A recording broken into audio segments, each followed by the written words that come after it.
Magandang araw mga ka-channel, panibagong araw, panibagong content na naman po tayo. And for today's video, ay magluluto naman tayo ng baka. So baka naman ang lulutuin natin pero mas ibabagay natin sa panahon. Kaya gagawin natin, ilalaga natin ang baka. So kung paano ako maglaga, yun ang ipapakita ko sa inyo. Kaya ano pa hinihintay natin mga ka-channel? Tara, let's go! At eto na nga mga ka-channel, ang ating lulutuin baka. Ribs part po ang ating nabili at malaman po yan kaya hindi po tayo lugi dyan.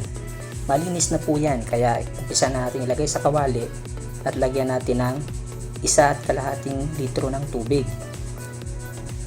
Maglagay na rin tayo dyan ng ilang pirasong bawang, pampatanggal po yan ng langsa. Tapos tanggalin lang po natin yung mga impurities kapag kumulo na siya kasi yan po ang hindi kaaya-aya ang binibigay niyang amoy or lasa. Parang dumi po siya, ganun. Tanggal lang natin yan tapos hayaan lang natin kumulo yan ulit hanggang sa lumambot. Pero habang pinapalambot natin yan, syempre umpisahan na rin yan natin maglagay ng mga kunting ingredients kagaya ng luya. Ako kapag naglalaga ako ng baka, nilalagyan ko po talaga ng luya. Tapos ilagay na rin tayo ng sibuyas at kamatis. Dahil wala akong pamintang buo, pino na po ang inilagay ko dyan. Dinamihan ko lang. At kapag kulo na siya, pwede na po nating timplahan niya ng patis. Naglagay na rin po tayo dyan ng Knorr beef cubes.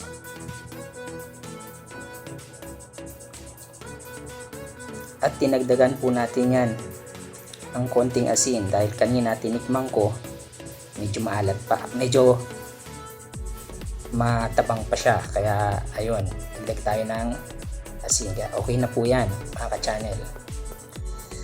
At this point pwede na nating ilagay yung ating mais dahil 1 oras ko na pong pinakukuluan niyang baka na yan. Kayaan lang natin yan dyan na lumambot pa. Tapos ilagay na rin natin yung patatas, pakuluan lang natin sandali. Check natin kung malambot na at kung okay na po, pwede na natin ilagay ang ating pechay bagyo.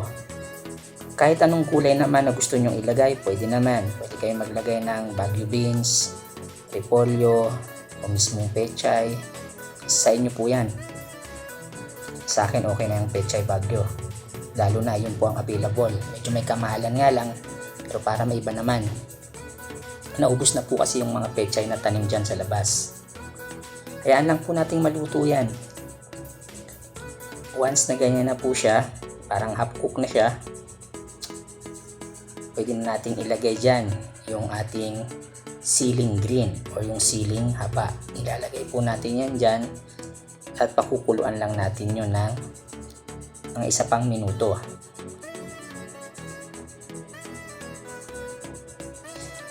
And then after ng 1 minute mga ka-channel, ayos na po yan. Meron na tayong nilagang baka. At ito na nga mga ka-channel, ang ating nilagang baka. Kaya tikman na natin. Tara, kain tayo mga ka-channel. Mukhang sabaw pa lang. Panalo na mga ka-channel. Halos 2 oras kung pinakuluan yan. Panalong-panalo mga ka-channel. Siyempre, gumawa tayo ng sausawan. Kunting patis na may sili at kalamansi. Tikman na natin. Ganito na lang. Malambot na siya mga ka-channel.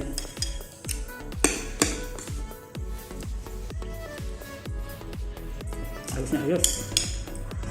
Ang sarap.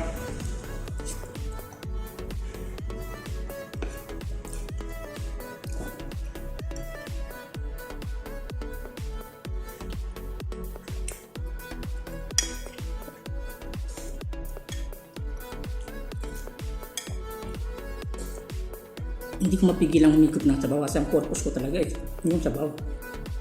Pero yun nga, ayos na rin naman ito. Lagang-laga ng karne. Malambot siya kahit kamain mo. Yan. Diba? Yun ang masarap sa linaga. Kaya nga linaga natin, magtyaga tayo para lumambot.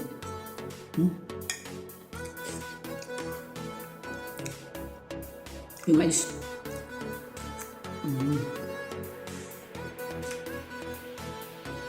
Malambot na rin. Siyempre.